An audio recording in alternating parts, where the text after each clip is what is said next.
The Detroit Pistons have a season opening victory 113-109 over the Orlando Magic. And if you watch this game, you are pumped. You are excited about it. The Detroit Pistons played good basketball if you made it through the first 6 minutes. The first 6 minutes were absolutely disgusting. Most of the first quarter was actually pretty crappy. But after that, the Pistons started playing. And what I want to talk about in this video are 3 or 4 reasons why the Pistons won this game. But first, it has to start with the rookies, with the young players, Jaden Ivey, Jalen Duren, and Cade Cunningham. I know Cade's not a rookie, but these 3 players held the day for the Pistons, and their ability, both skill and just raw athleticism, especially with Ivey and Duren, the athleticism is what allowed us to win this game. Jalen Duren, as an 18-year-old rookie, 18, put up a double-double, okay? And not even just a little double-double either. I just want to make that clear. We're talking 14 points, 10 rebounds, but it was in 22 minutes. And that's, I think, what makes it so much more amazing. He looked, even though he was 18, like a man amongst boys. And I want to talk about the difference between this Pistons team and teams of the past. Orlando Magic, they look good. Like they shot the ball well. Bull looked really good, which is frustrating because we were supposed to have him last year, but we still have Magruder, who didn't play in this one. That was the trade, by the way. And so, like, Bull looked good. Wendell Carter Jr. looked good. Paolo Banchero, that dude is the truth. Like, that dude looked like a #1 pick last night against the Pistons. And he's on my fantasy team. So I was very happy with his performance, and I was happy the Pistons got the W. Everybody wins. Craig wins. Pistons win. But here's the thing that I think really showed the difference is that Jalen Duren combined strength, size, and athleticism that nobody on the Magic could do. Jaden Ivey had a burst and an ability to explode and get to the basket that nobody on Orlando could defend or had the ability to do. When you have that, when you have a guy who's just straight stronger, can jump higher, and can play better, you get free buckets that the other team, or not free buckets, you have the opportunity to make shots and have points that the other team simply doesn't have. And that's what I think the Pistons have had for over a decade, when your best players were Reggie Jackson, Tobias Harris, and Drummond. But like, there's not a lot of just free and easy buckets there. It's mediocre athletes, not Drummond, but Jackson and Harris. And you're talking Marcus Morris. Like, you're talking all these guys that are normal athletes. And even with this more recent stuff, Cade Cunningham, even though he can find a way to get a bucket, Sadiq Bey, Isaiah Stewart, really good players. But you need to have one of 2 things to go with those good middle of the road kind of guys, skill set, athleticism wise. You either need phenomenal shooters, Bogdanovich, or you need supreme athletes around them, enter Ivey and Duren. So when you have Ivey, Duren, and Bogey, it completely changes the game. And so what I want to do right now is I just want to throw up some stats and kind of look at this game and kind of break it down. And there's something that really jumped out to me. So hang on for this. And again, let me apologize for not getting this out last night. We had small group for our church. And so I didn't get done watching this game till like 1 a.m. and I was not going to record at 1 a.m.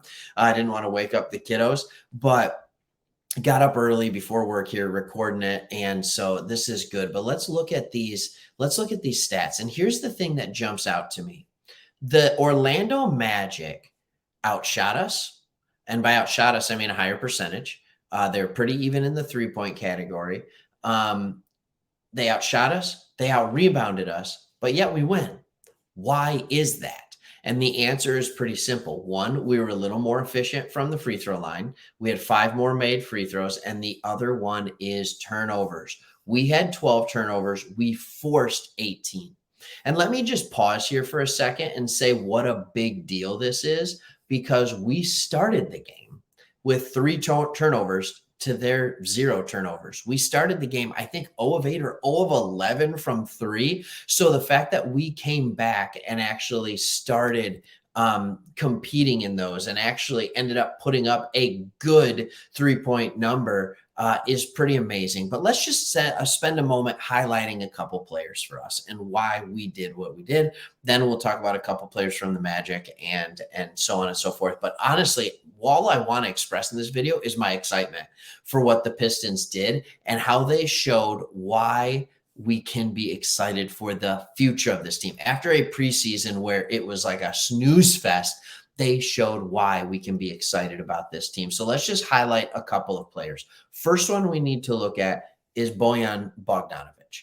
He came out with 24 points. He had a plus minus of 6, which I believe, other than Duren, might have been the best on the team.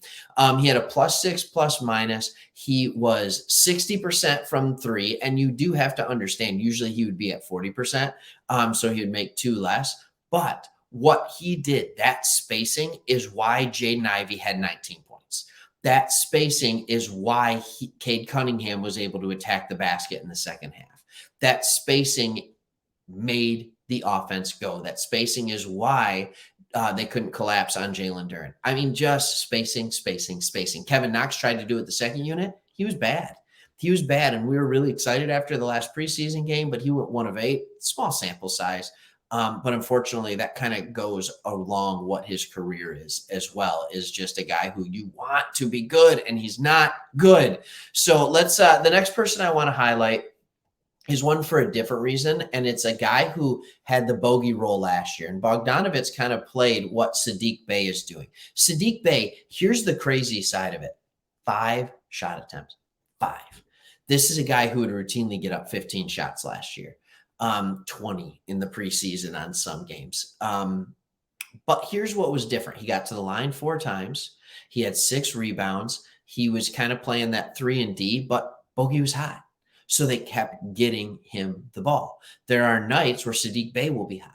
And here's what's beautiful about this team. When you're running out with a starting lineup of Cade, Ivey, Bogey, Bey, either Bogey or Bey, if one of them gets hot, you just keep feeding them the rock. There might be other nights where Saddiq Bey starts going off from 3 and you're just giving him the ball. When you fall in trouble is if both Bogdanovic and Bey aren't hitting.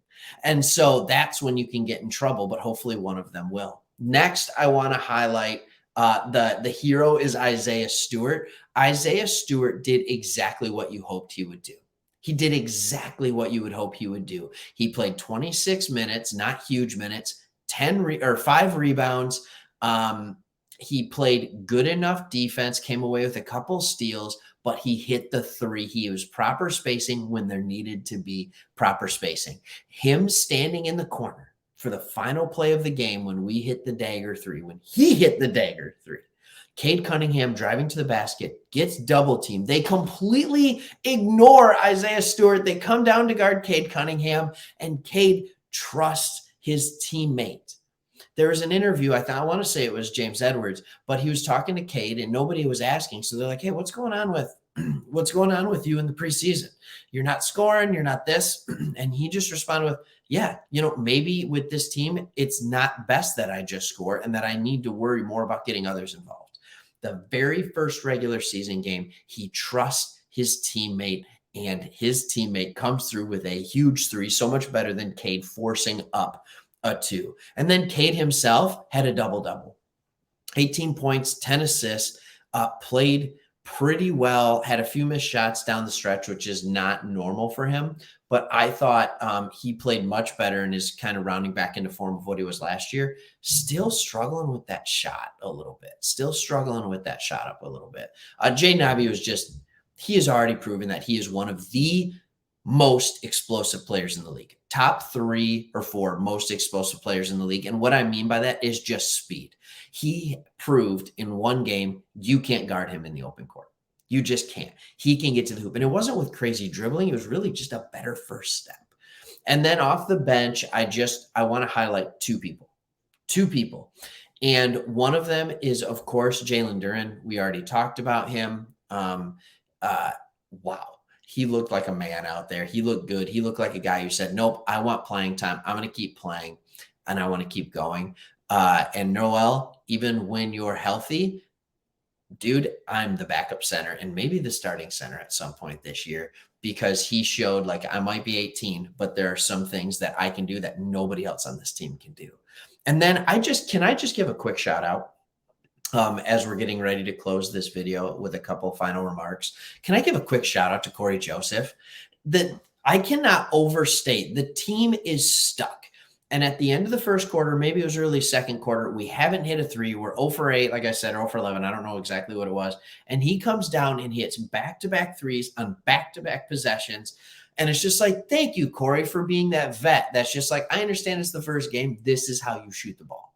And so I was really thankful for that. And I thought Corey Joseph, while he played, I thought Casey used him perfectly last night. Very limited playing time, but when he was in, he was effective. You saw the good and bad of Corey Joseph. And I've actually learned to appreciate Corey Joseph, even though I did not when we first traded for him. I've learned to appreciate him. He's turned into a knockdown shooter. And for all of his limitations, he plays very, very well with those limitations. So I have more thoughts. I'm sure I could do more. I don't want this video to last forever. Seriously, Banchero, oh my goodness. That dude looks like a #1 pick. Still can't shoot, but wow, I didn't realize the athleticism was there, the speed, the strength. You know, you kind of understood some of it, but when you watch him play, it's like, man, he just does what he does really, really well. And he can be a guy that can be a double-double every single night with assists coming in as well to make him a triple-double threat. So I do want to throw it out there. I thought this was really fun watching the Pistons, the Magic, two really young teams that are going to be doing battle for years to come. And both are starting to get some of that top-end young talent. So this could be a fun battle. I'd love to see what this game looks like in 5 years. But for tonight, it was the Pistons' night, and they shot the ball well enough, and the athleticism prevailed, and the young guys won the game. Disclaimer, if you've hung around for 12 minutes, this won't always be the case. Rookies, you cannot count on rookies to win games for you. They helped win this game. Great sign. I'm just saying it can't consistently happen for an entire year. But it was fun to watch the Pistons get a victory, ease some of the nerves, create some hope for the fan base, and create excitement for the future. All right, if you like this video, hit that subscribe button. Subscribe, why not? You can leave a comment below. What was the best thing you saw from this game? And let's just be excited for a little bit in the Motor City. See you on the next one.